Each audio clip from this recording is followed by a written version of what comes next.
তুমি ওখানে কি করছো? কি খাবে দেখি, নিয়ে এসো। ওখানে ওখানে নিয়ে চলে গেছো কেন? কি ওটা দেখি? তুমি ফ্রিজ থেকে এই চকলেট সিরাপটা বার করে নিয়ে চলে গেছো ওখানে, লুকিয়ে লুকিয়ে খাবে বলে? না, এটা তোমাকে দেয়া হবে না। কি বলছো? তোমার শরীর খারাপ? কোথায়? তোমার শরীর খারাপ, তা বলে তুমি এটা খাবে? কোথায় শরীর খারাপ হয়েছে? মাথায়? কই, আমি তো কই তোমার শরীর খারাপ দেখতে পাচ্ছি না। তুমি অন্যায় করছো, ছুটে বেড়াচ্ছ, লাফালাফি করছো, ফ্রিজের ঠান্ডা খাবার খাচ্ছ, আর তুমি বলছো আমার এখানে শরীর খারাপ। দাও, আমি খুলে দিচ্ছি। এটা এইভাবে খোলে না। এটা কি? চকলেট মালাই? সরে চলো একটু,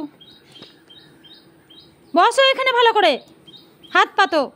একটু দেবো, খেয়ে হাতটা ধুয়ে আসবে। দুটো হাত পাচ্ছে, এর বেশি আর দেওয়া হবে না, পড়ে যাবে। দাঁড়াও। কিভাবে খাচ্ছে গো চকলেট সিরাপটা, দেখি। মজা? হাতে মায়ে লাগিয়ে যাও, হাতটা ধুয়ে এসো।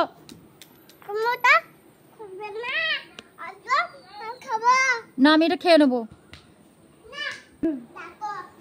হাতটা ধুয়ে চলে এসো তাড়াতাড়ি।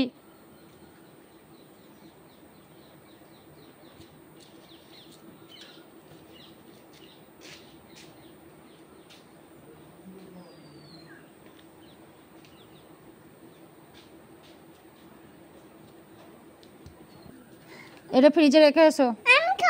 এখন আর খাবে না, এটা এত খেলে শরীর খারাপ করবে। হ্যাঁ, রেখে এসো, যাও ফ্রিজে।